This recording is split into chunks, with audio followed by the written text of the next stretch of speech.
Saat ini, Timur Tengah sedang digoncang.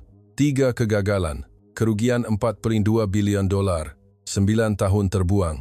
Dunia telah membuat kesimpulan, mustahil mendapatkan air di padang pasir ini. Kami telah mencuba 3 kali. Setiap kali, sebelum air laut sempat mendidih, bajet sudah kering. Tetapi hanya satu negara, Malaysia, tampil ke hadapan. Mereka berjanji akan menghasilkan air tawar dalam 180 hari. Secara jujur kami fikir ini mustahil. Tetapi mereka menjawab bukan dengan kiraan, tetapi dengan angka. Dunia mengejek. Adakah jurutera perkapalan akan menyelamatkan padang pasir? Namun, setelah 48 jam ujian, ketika air itu disahkan sebagai air minuman dengan kandungan garam 0,03%, air sebenar mula mengalir di atas pasir. Apakah kekuatan Malaysia yang telah mencipta keajaiban mustahil ini? Jangan lupa langgan dan suka. Hello, saya Rachel Morgan. Tugas utama saya sebagai jurutera alam sekitar di pusat PBB adalah menyusun projek yang gagal di seluruh dunia. Antara semua itu, kegagalan yang paling menyakitkan adalah projek penyahgaraman Kuwait. Bilik mesyuarat di tingkat 15 bangunan kerajaan Kuwait City. Suhu dalaman 22 darjah Celsius adalah selesa, tetapi haba gurun di luar meresap melalui tingkap kaca. Di atas meja mesyuarat terdapat 3 laporan tebal, rekod kegagalan yang ditinggalkan oleh Amerika Syarikat, Jerman dan Perancis. Setiap laporan dicop dengan perkataan merah, projek dihentikan. Kegagalan pertama adalah Amerika Syarikat. Helios-Tech, sebuah syarikat kejuruteraan gergasi yang berpangkalan di Texas, mencuba dengan teknologi osmosis terbalik terkini. Tetapi mereka memandang rendah kepekatan garam yang sangat tinggi di padang pasir. Membran penapis mula tersumbat 10 kali lebih cepat daripada yang dijangka. Dalam masa 18 bulan, seluruh kemudahan itu berhenti berfungsi sepenuhnya. Kos yang dilaburkan sahaja mencecah 1,2 bilion dolar. Kegagalan kedua adalah Jerman. Jurutera kejuruteraan G2 dari Berlin, Siemens Water, mendekatinya dengan kaedah penyejatan solar. Reka bentuk itu sistematik dan saintifik, ciri khas Jerman. Tetapi ribut pasir kuat di Kuwait menutup panel pengumpul solar sepanjang hari. Hanya kerja pembersihan sahaja memerlukan 8 jam sehari. Kos penyelenggaraan meningkat 3 kali ganda daripada yang dijangkakan, dan pasukan Jerman akhirnya berundur selepas 8 bulan. Kegagalan ketiga adalah Perancis. Veolia, sebuah syarikat pakar rawatan air dari Paris, mencuba kaedah penyulingan berbilang peringkat. Reka bentuknya elegan dan cekap, tipikal Perancis. Tetapi suhu melampau di Kuwait menghancurkan ketahanan peralatan. Apabila suhu permukaan bumi melebihi 70 darjah Celsius pada musim panas, sistem penyejukan rosak secara berturut-turut. Akhirnya, projek itu dihentikan dalam masa 6 bulan. Selepas 3 kegagalan berturut-turut, kerajaan Kuwait memutuskan untuk menghentikan sepenuhnya bajet penyahgaraman. Keadaan itu tidak lagi dapat dipertahankan dari segi politik maupun ekonomi. Pendapat umum juga sangat negatif. Kiraan yang dingin adalah lebih menjimatkan untuk membeli air dengan hasil minyak. Putra Ali bin Rashid mengeluh dalam mesyuarat terakhir dan berkata bahawa rakyat terus bertanya kepadanya, mengapa membuang lagi cukai ke dalam padang pasir? Mengapa berpaut pada mimpi yang mustahil? Keputusasaan yang mendalam tersemat dalam suara putra. Saya juga bersetuju sepenuhnya dengan pandangan itu. Ayat pertama dalam laporan akhir PBB yang saya tulis sendiri adalah jelas. Kawasan ini mustahil untuk penyahgaraman dengan teknologi semasa. Kekuatan modal Amerika, ketepatan Jerman, dan inovasi Perancis, semuanya tidak berdaya di hadapan padang pasir Kuwait. Saya fikir tiada lagi alasan untuk membazirkan bajet masyarakat antarabangsa. Mesyuarat itu dijangka berakhir dengan pengisytiharan rasmi penamatan projek. Semua hadirin kelihatan pasrah. Tepat pada saat putra membuka mulut untuk membuat ucapan akhir, pintu bilik mesyuarat dibuka perlahan dan seorang pembantu pribadi putra masuk. Beliau meletakkan sampul putih di hadapan putra dengan hormat dan kemudian beredar. Apabila putra membuka sampul itu, suasana di bilik mesyuarat serta-merta menjadi dingin. Semua mata tertumpu pada tangannya. Tajuk yang tertulis pada sehelai kertas A4 menarik perhatian saya. Cadangan Projek Penyahgaraman Kejuruteraan Marin Jati, KMJ, Malaysia. Di bawahnya, tertulis frasa kecil, penyahgaraman akan direalisasikan dalam 180 hari. Jantung saya tiba-tiba mula berdebar kencang. Sebuah syarikat Malaysia yang terkenal dengan limbungan kapal dan platform luar pesisir mencabar penyahgaraman padang pasir. Ia adalah keadaan yang tidak dijangka sama sekali. Siapa yang akan percaya bahawa sebuah syarikat kejuruteraan berat dari Asia dapat menyelesaikan projek yang gagal oleh teknologi terbaik negara maju dunia? Secara logiknya, gabungan ini tidak masuk akal. Richard Hanson segera bertindak balas. Beliau, seorang pihak berkuasa dalam bidang rawatan air British, mencemik dan berkata, "Jurutera limbungan kapal menyelamatkan padang pasir. Buatlah jenaka selepas mesyuarat." Ekspresinya penuh dengan ejekan yang jelas. Bagi beliau, yang telah menguruskan projek besar Eropah selama 20 tahun, teknologi Malaysia mungkin hanya pada peringkat eksperimen. Tetapi reaksi Putera berbeza daripada yang dijangkakan. Beliau mengeluarkan dokumen tambahan dari sampul itu satu demi satu dan mula membaca angka-angka itu dengan teliti. Spesifikasi teknikal, jadual kos yang dijangkakan, dan jadual proses terperinci, semuanya dicatatkan dengan padat. Tiada grafik 3D yang menarik atau persembahan yang memukau seperti yang ditunjukkan oleh ASAIS dan Jerman. Sebaliknya, cara yang ringkas dan langsung itu secara aneh, terasa tulen. Pada saat itu, saya merasakan firasat pelik. Ini jelas merupakan pendekatan yang berbeza daripada 3 kegagalan yang saya alami setakat ini. Menakluk padang pasir dengan teknologi perkapalan, marin, ia adalah perubahan pemikiran yang tidak pernah saya bayangkan. Tetapi saya terfikir, mungkinkah teknologi yang menstabilkan kapal gergasi di lautan juga boleh digunakan untuk menyelesaikan masalah air di padang pasir? Bilik mesyuarat diselubungi kesunyian yang mendalam. Hanya bunyi penghawa dingin yang samar-samar kedengaran. Putera perlahan-lahan meletakkan dokumen itu dan mengangkat kepalanya. Matanya bersinar dengan rasa ingin tahu baharu yang tidak pernah saya lihat sebelum ini. Walaupun beliau pasrah sepenuhnya selepas 3 kegagalan yang menyakitkan, kali ini kelihatan berbeza. Saya tahu secara naluri ketika itu, projek ini pasti akan bermula, dan saya ditakdirkan untuk menyaksikan satu lagi kegagalan. Tetapi di sudut hati, rasa jangkaan pelik perlahan-lahan menyusup masuk. Adakah kali ini benar-benar akan berbeza? Percikan harapan yang samar-samar mula menyala. Seminggu kemudian, saya duduk semula di bilik mesyuarat Istana Kuwait. Kali ini situasinya berbeza sepenuhnya. Di tengah-tengah bilik mesyuarat yang dihiasi marmar, terdapat meja bujur gergasi dikelilingi oleh pakar dari pelbagai negara. Putera Ali bin Rashid duduk di kerusi utama. Di sebelah kanannya adalah saya dan rakan-rakan delegasi PBB, dan di sebelah kirinya adalah penasihat teknikal Eropah, termasuk Richard Hanson. Dan di hujung meja, duduklah jurutera Malaysia. Terdapat 6 orang kesemuanya, dan di antara mereka, seorang lelaki bernama Arif Zulkifli menonjol. Beliau kelihatan berusia sekitar 42 tahun, dan merupakan ketua jurutera teknikal dari Kejuruteraan Marin Jati KMJ.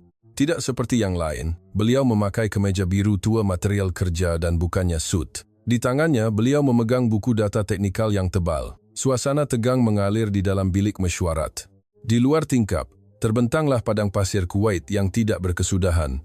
Haba bergegar di ufuk, kelihatan seperti fata morgana. Suhu dalaman dikawal dengan sempurna pada 18 darjah, tetapi entah mengapa saya rasa sesak nafas. Putera memulakan bicara. Nada suaranya masih diselubungi keraguan. Beliau bertanya, "Kami telah gagal 3 kali. Adakah kali ini benar-benar berbeza?" Matanya membawa kesan mendalam kegagalan masa lalu. Beliau telah menanggung semua kritikan rakyat dan media. Arif Zulkifli menjawab dengan tenang. "Berbeza," katanya. "Kami berpegang pada kiraan." Suaranya rendah dan stabil. Tiada retorik yang menarik atau gerak isyarat yang berlebihan. Beliau bercakap hanya dengan fakta dan angka. Richard segera mencemik. "Kiraan di atas pasir? Hebat," katanya. Nada suaranya jelas bercampur dengan ejekan. Bagi beliau, yang telah mengetuai projek air Eropah selama 20 tahun, pendekatan Malaysia mungkin kelihatan seperti amatur. Tetapi Arif Zulkifli tidak terganggu sama sekali. Sebaliknya, beliau tersenyum dan membuka failnya. Apa yang beliau tunjukkan adalah pelan reka bentuk yang sama sekali berbeza daripada projek sedia ada. Ia adalah gabungan pipe dan injap yang kelihatan ringkas, dan bukannya penapis kompleks atau pengumpul solar gergasi. Pada saat itu, saya menjadi ingin tahu. Semua negara lain mendekatinya dengan kemudahan yang kompleks dan canggih. Mengapa Malaysia memilih kaedah yang begitu mudah? Adakah ini kuncinya? Putera Ali mengeluh dalam dan berkata bahawa rakyat terus bertanya kepadanya, "Mengapa membakar lagi cukai? Mengapa berpaut pada mimpi yang mustahil?" Tekanan politik jelas terpancar dalam suara putera. Kedudukan politiknya sudah banyak dilemahkan oleh 3 kegagalan. Ini hanyalah percubaan untuk menutup kegagalan politik dengan teknologi, tambah Putra. Keputusasaan dan kepasrahan yang mendalam tersemat dalam kata-katanya. Saya dapat merasakan bahawa beliau tidak mampu menanggung kegagalan lagi. Ketika itu, Arif Zulkifli mencondongkan badannya ke hadapan dan berkata, "Tuanku, politik digerakkan oleh penerangan, tetapi teknologi dijawab dengan hasil." Beliau menambah, "Kami akan membuktikannya bukan dengan kata-kata, tetapi dengan operasi." Suaranya penuh dengan keyakinan. Ia adalah keyakinan yang tenang, bukan keangkuhan. Bilik mesyuarat senyap seketika, semua mata tertumpu pada Arif Zulkifli. Richard mengerutkan kening dan cuba mengatakan sesuatu, tetapi Putra menahan dengan mengangkat tangannya. Arif Zulkifli terus menjelaskan. Beliau berkata bahawa kegagalan kaedah sedia ada adalah kerana mereka tidak memahami sepenuhnya sifat padang pasir. Beliau menganalisis bahawa AS hanya bergantung pada penapis, Jerman hanya bergantung pada matahari, dan Perancis hanya bergantung pada penyejukan. Tetapi di padang pasir perkara yang paling penting adalah tekanan, katanya. Saya menjadi semakin berminat mendengar penjelasannya. Tekanan? Itu adalah pendekatan yang tidak pernah dipertimbangkan dalam projek sedia ada. Carta yang beliau tunjukkan menunjukkan kaedah menggunakan perbezaan tekanan atmosfera dan suhu padang pasir untuk menyejatkan dan mengondensasikan air. Richard tidak dapat menahan diri dan menyampuk. Beliau mengkritik. Jika itu prinsipnya, ia pasti telah dicuba di tempat lain. Tiada yang baharu. Tetapi Arif Zulkifli membidas dengan tenang. Percubaan telah ada, tetapi ketepatan tidak mencukupi, jelasnya. Beliau menjelaskan bahawa teknologi marin Malaysia dapat memberikan ketepatan itu. Perkataan teknologi marin menimbulkan kekeliruan kepada semua orang. Sukar untuk memahami apa kaitan teknologi membuat kapal gergasi dengan padang pasir. Arif Zulkifli tersenyum dan menjelaskan bahawa teknologi mengawal tangki balas kapal gergasi adalah kunci kepada kawalan tekanan. Saya mula faham, untuk kapal gergasi mengimbangi diri di laut, tekanan perlu dikawal dengan tepat dengan mengisi dan mengeluarkan air. Idea itu adalah untuk menerapkan teknologi itu pada penyahgaraman padang pasir. Putra meminta penjelasan yang lebih terperinci. Arif Zulkifli membuka komputer riba dan menunjukkan video simulasi.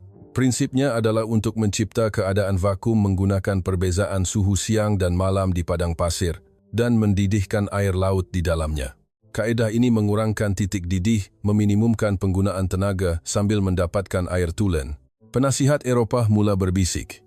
Mereka berpendapat bahawa secara teori ia mungkin tetapi terlalu rumit untuk dilaksanakan secara praktikal. Tetapi Arif Zulkifli berkata bahawa mereka telah menyelesaikan eksperimen berskala kecil. Beliau mengeluarkan tablet dan menunjukkan video eksperimen. Ia adalah ujian yang dijalankan di limbungan kapal di Johor. Walaupun berskala kecil, proses air laut bertukar menjadi air tawar direkodkan dengan jelas. Keputusan pengukuran garam juga dipaparkan bersama.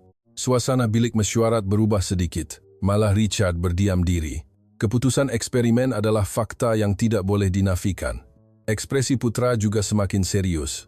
Namun, Putra masih berhati-hati. Beliau menunjukkan bahawa eksperimen berskala kecil dan projek berskala besar adalah isu yang berbeza sama sekali. Dan beliau bertanya soalan yang paling penting. Adakah ia benar-benar mungkin dalam 180 hari?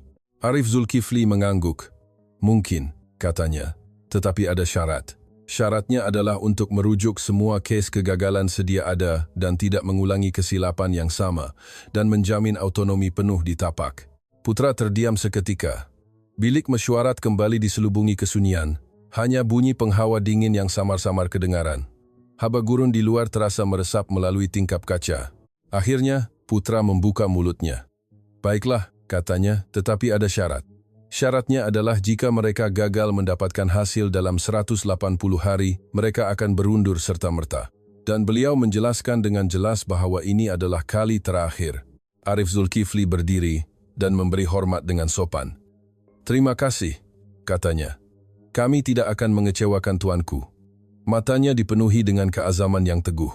Petang itu, pasukan teknikal Malaysia menanam pipe pertama di padang pasir Kuwait.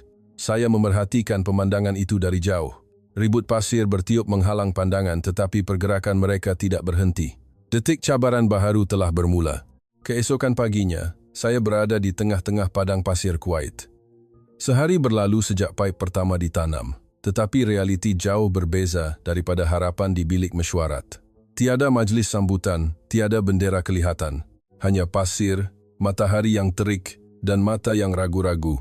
Media tempatan Kuwait sudah mula menyiarkan artikel yang skeptikal. Al Jazeera melaporkan bahawa ini adalah eksperimen Asia. Nadanya adalah, walaupun pendekatannya berbeza daripada AS dan Eropah, hasilnya akhirnya akan sama. CNN juga serupa. Mereka menumpukan perhatian kepada cabaran Malaysia, tetapi sangat berhati-hati tentang kemungkinan kejayaan. Reaksi pekerja tapak adalah lebih dingin. Kebanyakan mereka adalah pekerja asing dari Mesir dan Pakistan yang telah menyaksikan 3 kegagalan. Saya terdengar seorang berkata kepada rakannya, peralatan tidak akan berfungsi dalam haba seperti ini. Ia tidak akan bertahan 2 bulan pun. Pukul 7 pagi, suhu sudah melebihi 35 darjah Celsius. Arif Zulkifli tiba di tapak bersama ahli pasukannya. Beliau memakai topi keledar dan pakaian kerja, berlutut di atas pasir. Beliau mengambil segenggam pasir dan menyentuhnya dengan tangannya, kemudian mengangguk. Mulai hari ini, tanah ini adalah makmal kita, kata Arif. Suaranya tegas. Jurutera Malaysia di sekelilingnya juga serius. Seramai 12 jurutera dan 20 juru teknik mengambil bahagian dalam cabaran gergasi ini. Tugas pertama adalah penyiasatan tanah. Pasir padang pasir mempunyai struktur yang jauh lebih kompleks daripada yang dijangkakan. Permukaan adalah pasir halus, tetapi semakin dalam, terdapat kerikil kasar dan lapisan batuan. Ini adalah bahagian yang diabaikan oleh projek sedia ada. Pada waktu tengah hari, suhu melonjak hingga 50 darjah. Suhu permukaan bumi melebihi 70 darjah. Dalam keadaan melampau ini, juru teknik Malaysia terus mengimpal dan memasang pipe. Mereka bergilir-gilir, bekerja 30 minit dan berehat 10 menit. Saya memerhatikan cara kerja mereka dengan teliti. Tiada jadual yang canggih seperti pasukan Jerman, tiada peralatan canggih seperti pasukan Amerika. Tetapi ada sesuatu yang berbeza. Mereka nampaknya tidak takut gagal. Sebaliknya, mereka kelihatan biasa dengan kegagalan. Seorang jurutera muda bernama Kim Tae-hyun. Kita gunakan nama campuran yang mungkin wujud dalam persekitaran kerja marin antarabangsa di Malaysia atau tukar kepada Iskandar, jurutera muda Malaysia, melecur belakang tangannya semasa kerja mengimpal.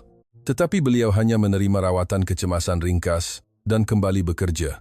Ini adalah sesuatu yang tidak pernah saya lihat dalam pasukan Jerman atau Perancis. Sekitar jam 3 petang, ribut pasir tiba-tiba melanda. Angin sangat kencang sehinggakan penglihatan kurang daripada 10 meter. Ini adalah keadaan di mana pasukan negara lain akan segera menghentikan kerja. Tetapi pasukan Malaysia berbeza. Arif Zulkifli memberi arahan kepada ahli pasukannya. Masa ribut pasir bertiup adalah peluang. Beliau berkata mereka akan mengukur arah dan kekuatan angin untuk dimasukkan ke dalam reka bentuk sistem penyejukan. Idea ini sahaja sama sekali berbeza daripada pasukan sedia ada. Saya melihat keazaman yang pelik di mata mereka. Mereka tidak yakin akan kejayaan, tetapi mereka tahu bagaimana menahan kegagalan. Sikap mereka seolah-olah menganggap kegagalan sebagai sebahagian daripada kejayaan. Richard Hanson melawat tapak. Beliau menggelengkan kepala melihat cara kerja pasukan Malaysia. Beliau mengkritik, terlalu primitif. Ia bukan teknologi abad ke-21, tetapi Arif Zulkifli nampaknya tidak peduli sama sekali. Sebaliknya, Arif bertanya kepada Richard, apakah sebab terbesar kegagalan pasukan Eropah pada pendapat Anda? Richard menjawab bahawa ia adalah kerana persekitaran padang pasir yang keras. Arif Zulkifli tersenyum dan berkata, kerana menganggap persekitaran sebagai musuh. Pendekatan pasukan Malaysia berbeza. Mereka tidak cuba menakluki padang pasir, tetapi cuba bekerja sama dengannya. Kaedah ini adalah menggunakan haba yang tinggi pada siang hari untuk penyejukan dan suhu sejuk pada waktu malam untuk kondensasi. Pukul 7 malam, suhu mula menurun secara mendadak. Perbezaan suhu siang dan malam 30 darjah adalah ciri padang pasir. Pasukan lain menganggap perubahan suhu melampau ini sebagai halangan, tetapi pasukan Malaysia cuba menggunakannya. Arif Zulkifli mengumpulkan ahli pasukannya dan menjelaskan cipta vakum pada siang hari dan kondensasikan pada waktu malam. Mereka merancang untuk membahagikan 24 jam kepada 2 kitaran dan menjalankan proses yang berbeza. Malam pertama, saya kekal di tapak dan memerhatikan kerja malam mereka. Apabila suhu menurun hingga 20 darjah, kondensasi benar-benar mula berlaku di dalam pipe. Ia belum lagi air tawar sepenuhnya, tetapi air dengan kandungan garam yang jauh lebih rendah sedang keluar. Iskandar mengambil sampel, berkata ia menarik. Keputusan pengukuran garam adalah separuh daripada air laut biasa. Ia tidak sempurna, tetapi ia menunjukkan potensi. Tetapi masalah juga mula muncul. Pasir menembusi talian penyejukan, mengurangkan kecekapan. Dan garam air laut mendap di dalam pipe, menyebabkan kehilangan tekanan. Arif Zulkifli tenang, seolah-olah beliau menjangkakan masalah ini. Minggu pertama adalah fasa mengenal pasti masalah. Pengoptimuman sebenar bermula pada minggu kedua, katanya. Pagi kedua, lebih ramai pelawat berkumpul di tapak. Pegawai kerajaan Kuwait, media tempatan, dan juga rakyat yang ingin tahu. Semua tertanya-tanya apa hasil eksperimen baharu ini. Tetapi pasukan Malaysia nampaknya tidak menghiraukan perhatian luar sama sekali. Mereka hanya menumpukan pada rancangan mereka sendiri. Arif Zulkifli menganalisis data hari sebelumnya dalam mesyuarat pasukan setiap pagi dan menetapkan matlamat hari itu. Pada hari ketiga, hasil kecil pertama muncul. Kandungan garam air yang terkondensasi semalaman telah menurun kepada 1000 ppm. Ia masih tidak memenuhi piawaian air minuman, tetapi ia adalah bukti bahawa arahnya betul. Sejak saat itu, pandangan saya terhadap pasukan Malaysia mula berubah sedikit demi sedikit. Mereka tidak mendekatinya dengan keyakinan akan kejayaan, tetapi dengan cara belajar melalui kegagalan. Gaya mereka adalah untuk mengumpul peningkatan kecil setiap hari. Selepas seminggu, sikap pekerja tempatan juga berubah. Mereka yang pada mulanya skeptikal mula terinspirasi oleh usaha gigih pasukan Malaysia.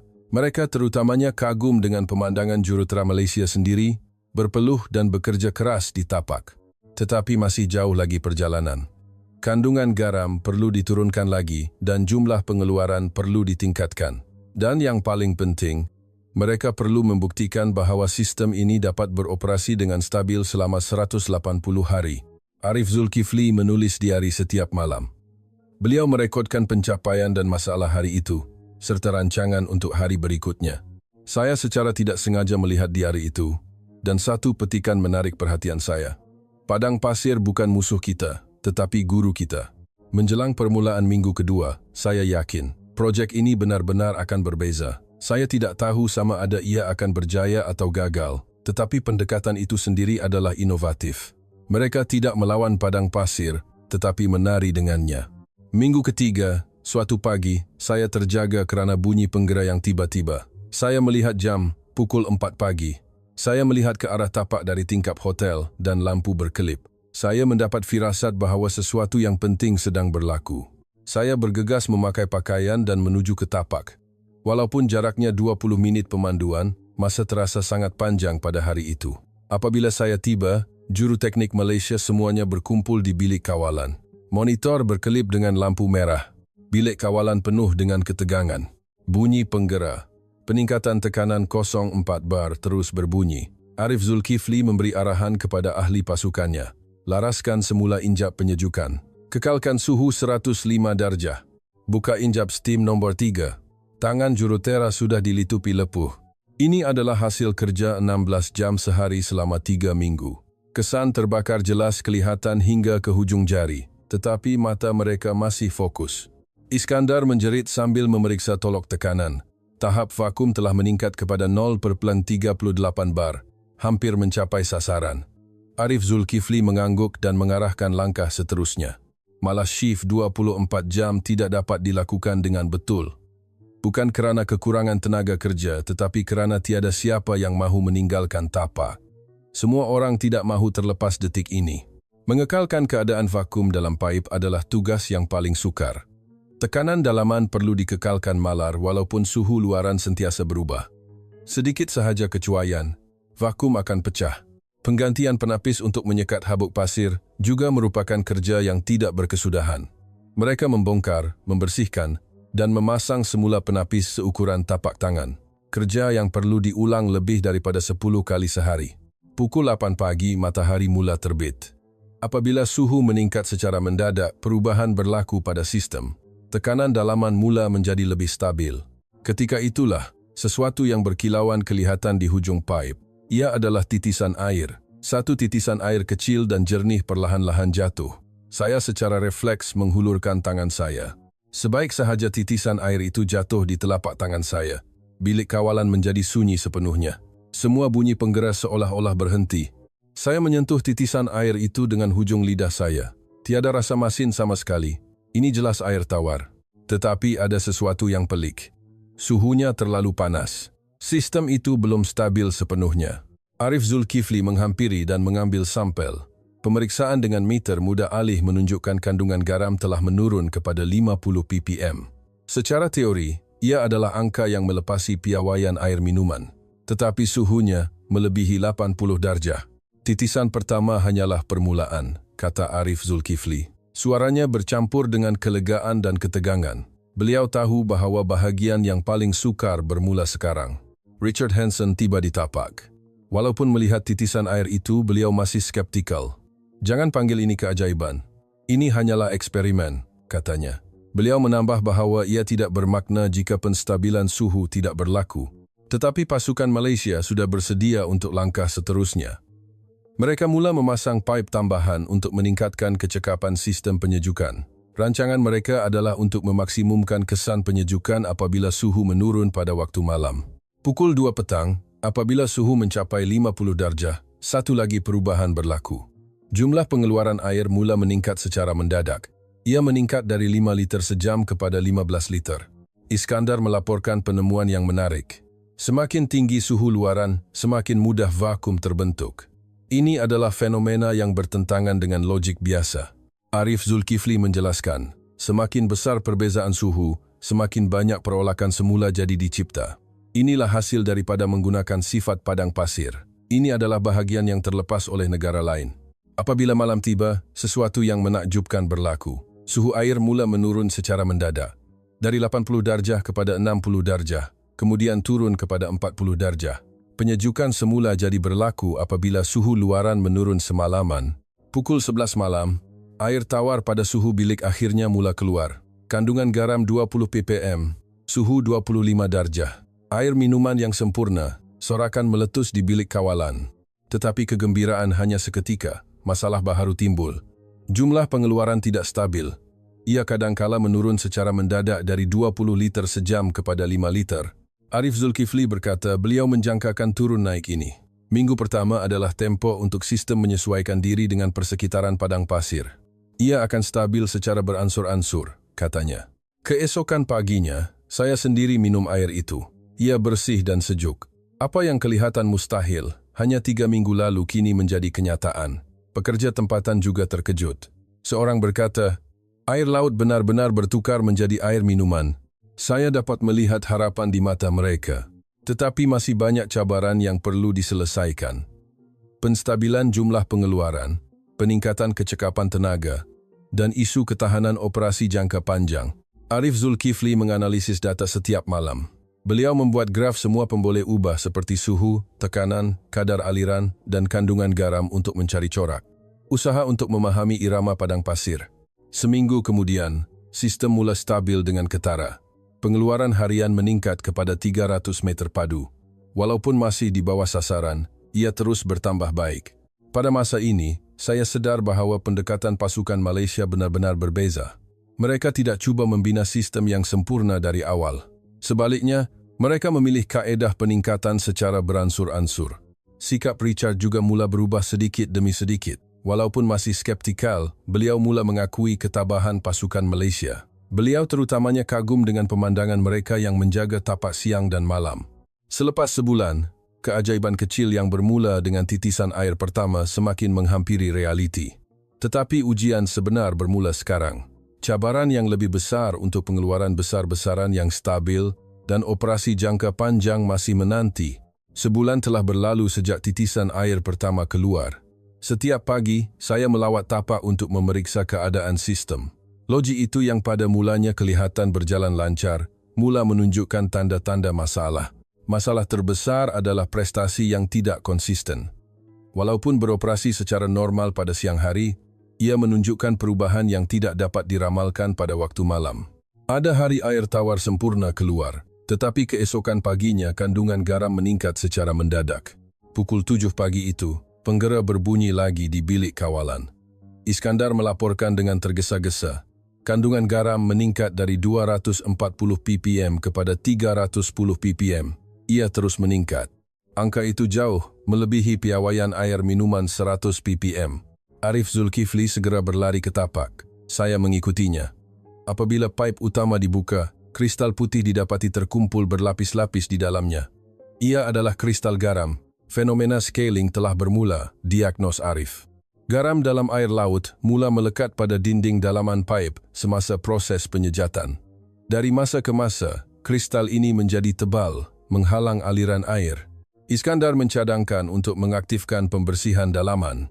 Tetapi untuk pembersihan, sistem perlu dihentikan sepenuhnya. Terdapat risiko bahawa keadaan vakum dan keseimbangan suhu yang terkumpul setakat ini akan runtuh. Masalah yang lebih serius berlaku berturut-turut. Bekalan steam dari stesen jana kuasa termamula tidak stabil akibat gelombang haba Kuwait.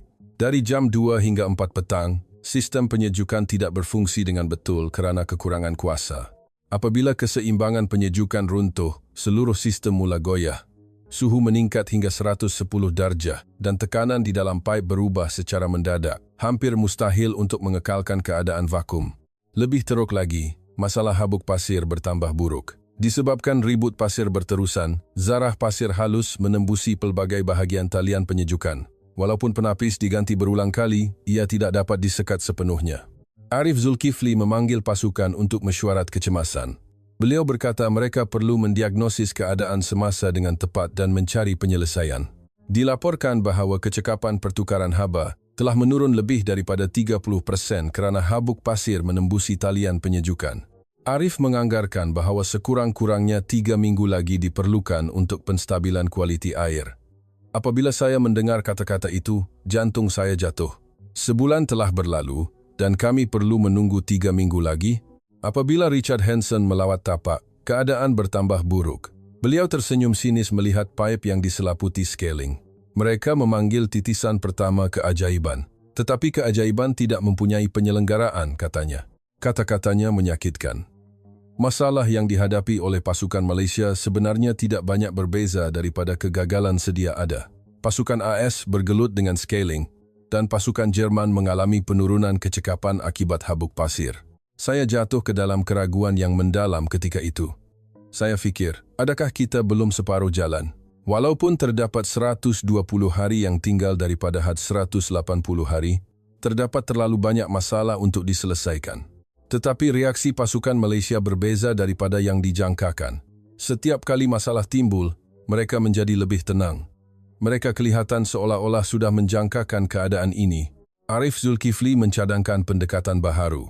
Beliau berkata bahawa mustahil untuk mencegah scaling sepenuhnya, jadi mari kita cipta sistem untuk mengeluarkannya secara berkala. Beliau berjanji untuk mengendalikan sistem pembersihan automatik selama 2 jam setiap malam. Iskandar menumpukan pada masalah habuk pasir. Beliau mencadangkan bahawa kaedah penapis sedia ada mempunyai batasan, jadi mari kita ubah aliran udara itu sendiri supaya pasir tidak menembusinya. Percubaan baharu dimulakan. Setiap malam, bahagian dalam pipe dibersihkan dengan air tekanan tinggi dan pada siang hari, sistem tiupan balik digunakan untuk menyekat habuk pasir. Pada mulanya, kesannya minimum, tetapi ia mula bertambah baik secara beransur-ansur. Selepas 2 minggu, perubahan mula muncul. Kandungan garam mula menurun di bawah 200 ppm lagi. Walaupun tidak sempurna, tren kemerosotan nampaknya telah berhenti. Tetapi masalah baharu timbul lagi. Pengeluaran air terhenti selama 4 jam sehari kerana sistem pembersihan automatik. Jumlah pengeluaran keseluruhan menurun sebanyak 30%. Arif Zulkifli tidak berputus asa dalam dilema ini. Beliau mula mengkaji cara yang lebih cekap untuk memendekkan masa pembersihan. Beliau mencuba kaedah menggunakan getaran fizikal dan bukannya pembersihan kimia.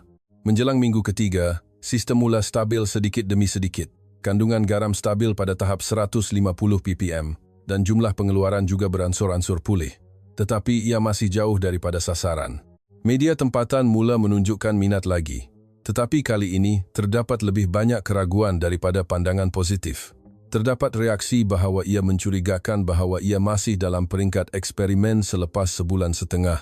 Suara skeptikal mula muncul di dalam kerajaan Kuwait. Sesetengah pegawai sudah menganggapnya sebagai pembaziran bajet.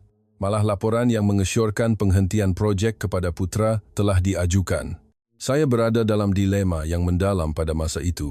Adakah pasukan Malaysia akan dapat mengatasi semua kesukaran ini? Atau adakah ia akhirnya akan berakhir dengan kegagalan seperti negara lain? Tetapi melihat jurutera Malaysia yang bekerja keras di tapak, saya yakin dengan satu perkara. Mereka bukan sahaja mencari penyelesaian teknikal, tetapi cuba berkomunikasi secara tulen dengan padang pasir. Arif Zulkifli berjalan di padang pasir setiap malam, merasakan arah angin dan perubahan suhu dengan badannya. Dan berdasarkan pengalaman itu, beliau menyesuaikan cara operasi hari berikutnya. Pendekatan inilah yang paling berbeza daripada pasukan sedia ada. Pada titik sebulan setengah, saya sedar, kejayaan atau kegagalan projek ini bukan sahaja bergantung pada teknologi. Saya sedar bahawa kesabaran, penyesuaian dan keazaman untuk tidak berputus asa sehingga akhir adalah lebih penting. Keretakan yang dicipta oleh pasir masih mengancam sistem, tetapi pasukan Malaysia menutup keretakan itu satu demi satu. Ia tidak sempurna, tetapi ia terus bergerak ke hadapan. Usaha pasukan Malaysia untuk menutup keretakan satu demi satu berterusan selama 2 minggu. Masalah scaling telah diselesaikan sedikit sebanyak, tetapi jam terus berjalan tanpa belas kasihan. Tinggal hanya 30 hari lagi daripada had 180 hari. Setiap pagi, saya melihat kalendar dengan rasa tidak sabar. Pagi itu Arif Zulkifli segera memanggil ahli pasukannya ke bilik mesyuarat. Ekspresinya lebih serius daripada biasa. Saya dapat merasakan secara naluri bahawa pendekatan yang sama sekali berbeza diperlukan. Bukan suhu kali ini, tetapi tekanan, kata Arif Zulkifli. Rancangan beliau adalah untuk membuat air mendidih dengan sendirinya tanpa memanaskannya.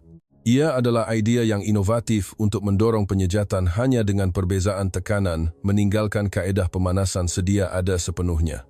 Iskandar menyatakan keraguan. Adakah ini benar-benar mungkin? Bukankah ini pertaruhan yang terlalu berbahaya? Beliau bimbang, mereka mungkin kehilangan semua pencapaian setakat ini. Tetapi Arif Zulkifli yakin. Beliau menjelaskan bahawa ia sangat mungkin berdasarkan data yang terkumpul selama 2 bulan yang lalu. Beliau mengumumkan bahawa mereka akan mengendalikan sistem secara berterusan selama 48 jam, mengekalkan vakum 004 bar dengan tepat. Operasi berterusan 48 jam, ia adalah cabaran yang menakjubkan hanya untuk mendengarnya. Setakat ini, had operasi berterusan adalah 12 jam, dan itu pun memerlukan pemeriksaan dan penyesuaian di antaranya. Ahli pasukan mula membuat persiapan. Semua injap dan sensor diperiksa semula, dan manual untuk situasi kecemasan ditulis semula. Situasi di mana satu kesilapan pun tidak boleh diterima dalam masa 48 jam. Pukul 2 petang, sistem baharu itu akhirnya mula beroperasi. Semua monitor di bilik kawalan berkelip memaparkan nilai.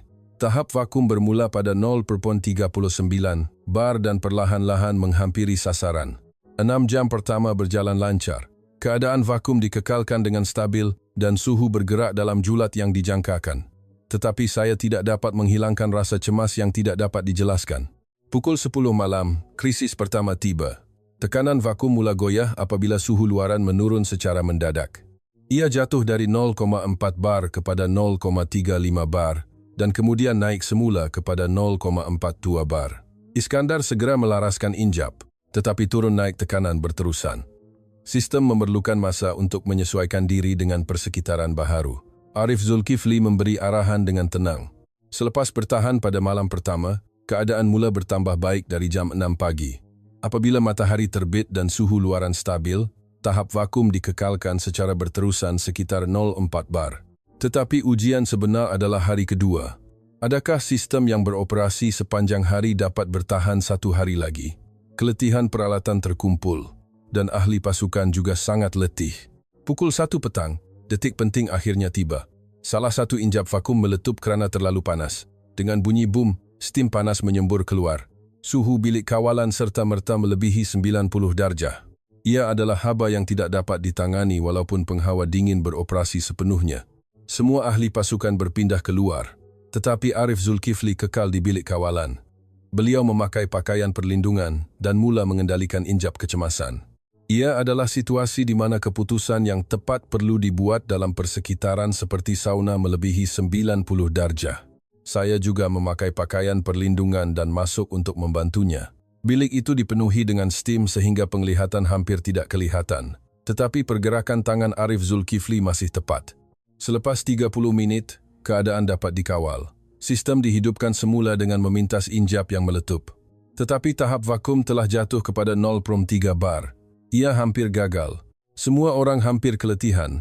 Mereka tidak tidur dengan betul selama 48 jam dan mengalami situasi yang melampau. Tetapi masih ada 6 jam lagi yang tinggal. Ketika itu, Arif Zulkifli mengeluarkan kad terakhirnya.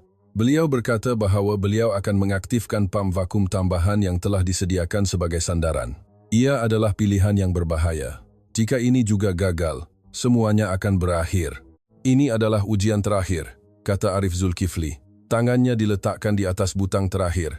Bilik kawalan diselubungi kesunyian mutlak. Semua mata tertumpu pada tangannya. Sebaik sahaja butang ditekan, monitor bertindak balas serentak. Tahap vakum mula meningkat perlahan-lahan. 0.32 bar, 0.35 bar, 0.38 bar. Akhirnya ia mencapai 0.4 bar. Dan 30 menit kemudian, keajaiban berlaku. Angka terakhir muncul di monitor. Kandungan garam 0,03%, suhu 25 darjah, kadar aliran 50 liter sejam. Semua petunjuk menunjukkan grade air minuman yang sempurna. Bilik kawalan masih diselubungi kesunyian. Ia adalah detik yang begitu dramatik sehingga tiada siapa yang bersuara. Selepas perjuangan 48 jam, sasaran akhirnya tercapai. Iskandar adalah yang pertama membuka mulut. Kita benar-benar berjaya, beliau bergumam. Saya tidak percaya. Ahli pasukan lain mula bersorak satu demi satu. Tetapi saya merasakan emosi yang berbeza. Saya fikir ini bukan sekadar pencapaian teknikal. Ia adalah sesuatu yang melampaui pengiraan dan logik. Ia adalah hasil yang dicipta oleh keazaman dan ketabahan manusia. Arif Zulkifli berkata dengan senyap, ini bukan pengiraan, tetapi kepercayaan. Pada saat itu, saya sedar apa yang telah saya saksikan selama 2 bulan yang lalu. Pasukan Malaysia tidak yakin akan kejayaan dari awal. Sebaliknya, mereka mempunyai keberanian untuk tidak takut gagal dan mencuba sehingga akhir. Dan keberanian itu akhirnya mencipta keajaiban. Perjuangan 48 jam telah berakhir, tetapi cabaran yang lebih besar menanti. Mereka perlu membuktikan pencapaian ini kepada dunia. Adakah dunia akan mempercayai hasil ini? Apabila malam semakin larut, saya melihat padang pasir dan berfikir, apa yang berlaku di sini bukan hanya inovasi teknologi, tetapi definisi baharu tentang batasan manusia. Dan kini, tiba masanya untuk memberitahu dunia. Berita pencapaian menakjubkan daripada perjuangan 48 jam mula tersebar dari Kuwait ke seluruh dunia. Tetapi reaksi dunia agak berbeza daripada yang saya jangkakan. Terdapat lebih banyak suara keraguan dan ketidakpercayaan daripada ucapan tahniah atas kejayaan itu. Tempat pertama yang bertindak balas ialah BBC. Wartawan yang dihantar dari ibu pejabat London membuat liputan di tapak, tetapi kandungan laporannya mengecewakan. Nada laporannya adalah berhati-hati terhadap penghakiman tergesa-gesa, memetik pendapat pakar bahawa kemungkinan ralat statistik adalah tinggi. New York Times pula lebih sinis. Mereka menyiarkan artikel dengan tajuk Pameran Politik Timur Tengah. Ia adalah laporan spekulatif yang meneka, sama ada kerajaan Kuwait membuat pengumuman yang dibesar-besarkan untuk mengalihkan perhatian rakyat. Perkara yang paling mengejutkan ialah reaksi jurutera Perancis. Pakar air dari Paris mengeluarkan kritikan pedas melalui media sosial. Mereka dengan tegas menyatakan bahawa loji Malaysia tidak akan bertahan selama setahun. Alasan mereka agak munasabah. Peralatan G2 tidak dapat beroperasi untuk jangka masa yang panjang dalam persekitaran padang pasir yang melampau. Mereka mendakwa bahawa semua kes kegagalan setakat ini membuktikannya. Media Jerman juga skeptikal. Majalah kejuruteraan dari Berlin membangkitkan kemungkinan bahawa data pasukan Malaysia telah dimanipulasi. Analisis mereka adalah bahawa hasil operasi berterusan 48 jam terlalu sempurna menjadikannya mencurigakan. Saya mempunyai perasaan yang bercampur-campur melihat reaksi ini. Di satu pihak, saya faham pandangan sinis dunia. Ia adalah kisah kejayaan yang tiba-tiba muncul selepas 3 kegagalan berturut-turut. Tetapi di pihak lain, jurang antara realiti yang saya saksikan sendiri adalah besar. Dalam keadaan itu, sesuatu yang menakjubkan berlaku. Putra Ali bin Rashid mengisytiharkan bahawa beliau sendiri akan melawat tapak. Ini adalah berita bahawa beliau, yang hanya memahami situasi melalui laporan perantaraan setakat ini, akan pergi ke tapak buat kali pertama. Pagi lawatan itu, tapak telah berubah sepenuhnya. Pengawal keselamatan ditempatkan di mana-mana dan wartawan juga berbondong-bondong. Dari siaran kebangsaan Kuwait hingga CNN dan Al Jazeera, semua syarikat penyiaran utama memasang kamera. Pukul 2 petang, perarakan kenderaan Putra tiba. Ekspresinya lebih serius daripada biasa. Tekanan politik selama beberapa bulan yang lalu jelas terpancar di wajahnya. Arif Zulkifli mula mengiringi Putra. Pertama, beliau menunjukkan bilik kawalan dan menjelaskan prinsip operasi sistem. Putra meneliti angka-angka yang dipaparkan di monitor. Tetapi, detik yang benar-benar penting adalah melihat air keluar dari pipe secara langsung. Apabila Arif Zulkifli membuka injap utama, air jernih mula mengalir keluar dengan deras. Putra menerima air itu dan meminum seteguk. Kemudian beliau berdiam diri seketika dan perlahan-lahan mengangguk. Ekspresi kagum terlintas di wajahnya. "Kami menunggu Tuhan, tetapi teknologi datang dahulu," kata Putra. Pada saat itu, semua orang di sekeliling menahan nafas. Kata-kata ini dari mulut Putra mengubah segala-galanya. Richard Hanson juga berada di tapak. Beliau telah mengekalkan sikap skeptikal sepanjang masa, tetapi melihat air sebenar keluar, sikapnya berubah. Beliau perlahan-lahan menanggalkan topinya dan berkata, "Ini bukan reka bentuk, tetapi falsafah." Richard mengakui. Ia bermaksud sesuatu yang melampaui pencapaian teknikal. Ia adalah pengakuan yang tidak mudah bagi beliau, yang telah mengetuai proyek Eropa selama 20 tahun. Apabila lawatan dan ucapan Putra disiarkan secara langsung ke seluruh dunia, nada media mula berubah secara mendadak. BBC melaporkan ucapan Putra sebagai berita tergempar, dan CNN menyiarkan program analisis dengan panel pakar. Perubahan yang paling dramatik berlaku di New York Times. Mereka yang menyiarkan artikel skeptikal pada waktu pagi, menyiarkan artikel dengan nada yang sama sekali berbeza pada waktu malam. Ia adalah laporan utama dengan tajuk, "Malaysia mereka bentuk padang pasir." Media Perancis juga mengubah pendirian mereka. Le Figaro menyiarkan editorial yang mengakui inovasi teknologi Malaysia, dan Le Monde menyiarkan artikel analisis yang dipanggil "Kemungkinan Baharu Teknologi Asia." Tetapi perubahan yang paling mengagumkan berlaku di Jerman. Pakar kejuruteraan di Berlin mengeluarkan permohonan maaf awam. Mereka mengisytiharkan bahawa ia adalah penghakiman tergesa-gesa dan mengakui secara rasmi pencapaian pasukan Malaysia. Pembalikan juga berlaku di media sosial. Hashtag seperti teknologi Malaysia, keajaiban padang pasir mula menjadi trending. Terutamanya di kalangan jurutera muda, artikel yang memuji semangat mencabar pasukan Malaysia berbondong-bondong muncul, tetapi masih ada suara keraguan. Sesetengah pakar mengekalkan sikap berhati-hati, mengatakan bahawa data operasi jangka panjang perlu dilihat. Mereka berkata bahawa kejayaan 48 jam tidak menjamin kestabilan selama 6 bulan atau 1 tahun. Saya banyak berfikir melihat reaksi yang kompleks ini. Inovasi nampaknya sentiasa melalui proses ini. Bermula dengan ketidakpercayaan dan ejekan, dan kemudian diakui secara beransur-ansur. Beberapa hari kemudian, berita yang lebih menakjubkan kedengaran, beberapa negara telah mencadangkan kerjasama dengan juru teknik Malaysia, Arab Saudi, UAE, malah Australia menyatakan minat. Persatuan Industri Air Antarabangsa juga mengeluarkan kenyataan rasmi. Ia menilai teknologi penyahgaraman padang pasir Malaysia sebagai salah satu teknologi paling inovatif pada abad ke-21. Tetapi pasukan Malaysia nampaknya tidak terlalu terpengaruh dengan perhatian luar ini. Arif Zulkifli masih memeriksa tapak setiap pagi, mengesahkan kestabilan sistem. Beliau berkata kepada saya, "Pengiktirafan dunia adalah penting, tetapi yang lebih penting adalah teknologi ini benar-benar membantu orang ramai." Oleh itu, beliau berjanji akan bertanggung jawab dan menyelesaikannya sehingga akhir. Pada saat itu, saya sedar. Inovasi sejati datang bukan dari menerima pengiktirafan dunia, tetapi dari melakukan kerja sendiri dengan tekun. Pasukan Malaysia menunjukkan sikap sedemikian. Dunia akhirnya mula mengakui pencapaian mereka, tetapi mereka sudah bersedia untuk langkah seterusnya. Ujian terakhir untuk pengkomersilan penuh sedang menanti. 2 minggu telah berlalu sejak mereka mula mendapat pengiktirafan dunia. Akhirnya, hari majlis perasmian tiba. Ia sebenarnya 5 hari lebih awal daripada had masa 180 hari yang dijanjikan.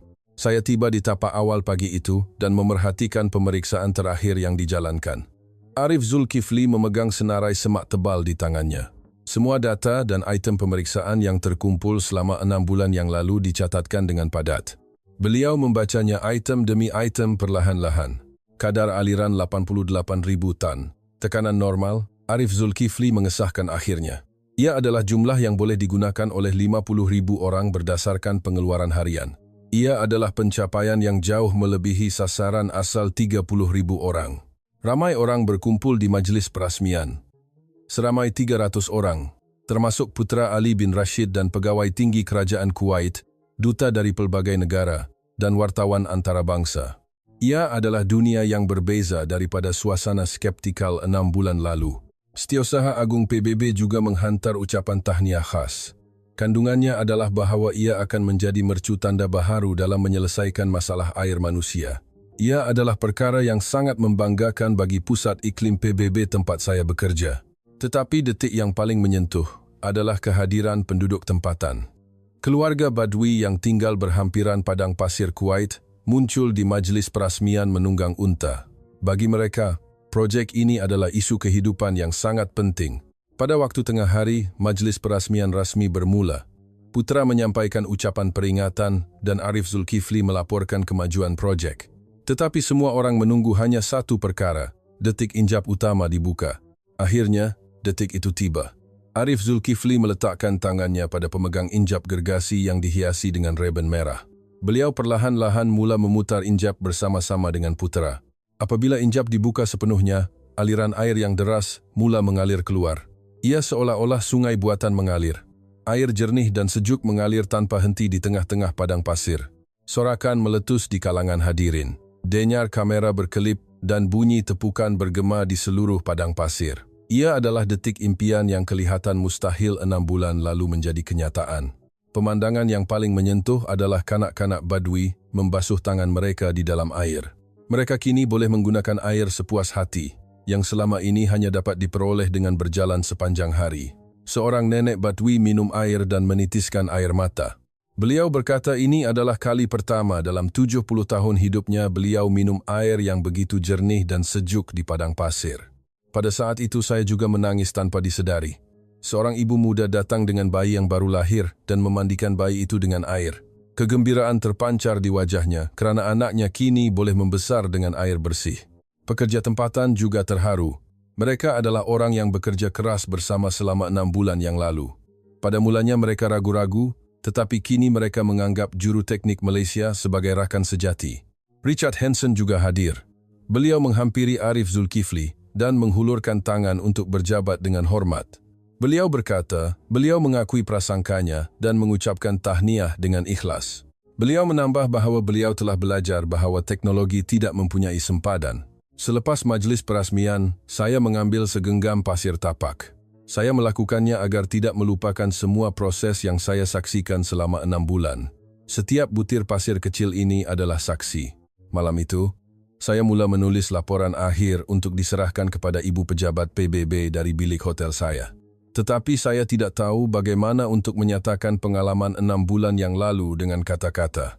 Akhirnya, saya mula menulis seperti ini. Ini bukan sekadar air, tetapi detik di mana batasan manusia mengalir. Ia adalah kemenangan semangat manusia, melangkaui pencapaian teknikal. Beberapa hari kemudian, kembali ke ibu pejabat PBB di New York, saya menceritakan kisah yang menakjubkan itu kepada rakan sekerja saya. Walaupun mereka yang pada mulanya sukar untuk percaya, mereka kagum melihat sampel air dan gambar yang saya bawa. Laporan akhir diumumkan secara rasmi di Perhimpunan Agung PBB. Ayat pertama adalah seperti ini. Politik menetapkan alasan, tetapi teknologi menetapkan kehidupan. Padang pasir tidak lagi berdiam diri. Selepas pengumuman laporan itu, permintaan kerjasama mengalir dari pelbagai negara. Sahara di Afrika, kawasan lain di Timur Tengah, malah Australia dan Barat Amerika Syarikat menunjukkan minat. Arif Zulkifli terus menguruskan projek Kuwait, walaupun selepas kembali ke Malaysia. Beliau terus mengoptimumkan sistem dengan memantaunya dari jauh. Tanggung jawab juru teknik berterusan sehingga akhir. 3 bulan kemudian, saya melawat Kuwait sekali lagi. Pemandangan yang saya lihat benar-benar menakjubkan. Sebuah perkampungan kecil mula terbentuk di sekitar loji itu. Orang ramai berkumpul di mana ada air. Keluarga Badui mula menetap, dan ladang kecil juga muncul.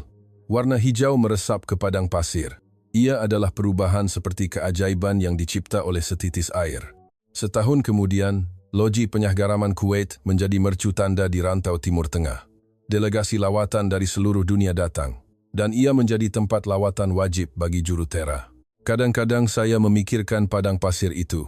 Pasir yang panas dan ufuk yang tidak berkesudahan, dan orang yang mencipta keajaiban dengan keazaman yang tidak dapat dipatahkan di dalamnya. Apa yang mereka buktikan bukanlah kuasa teknologi, tetapi potensi manusia. Malah sekarang, air jernih pasti mengalir di suatu tempat di padang pasir itu. Kanak-kanak akan ketawa dan bermain air, ibu akan memasak dengan tenang, dan datuk akan tersenyum sambil minum segelas air sejuk. Paip yang mengalir di padang pasir bukan sekadar paip. Ia adalah arteri harapan, laluan impian, dan bukti bahawa manusia boleh hidup selaras dengan alam semula jadi. Dan saya yakin, kisah ini bukan pengakhiran, tetapi permulaan baharu. Keajaiban seperti ini akan terus berlaku di semua tanah yang kekurangan air, di padang pasir di seluruh dunia. Apa yang diubah oleh teknologi bukanlah air, tetapi kepercayaan. Kepercayaan bahawa apa yang dianggap mustahil adalah mungkin. Kepercayaan bahawa keazaman manusia boleh mengatasi batasan alam semula jadi. Terima kasih kerana menonton hingga akhir. Jika anda menyukai video ini, jangan lupa untuk melanggan, suka, dan tetapkan pemberitahuan. Sokongan hangat anda memastikan kami terus bergerak.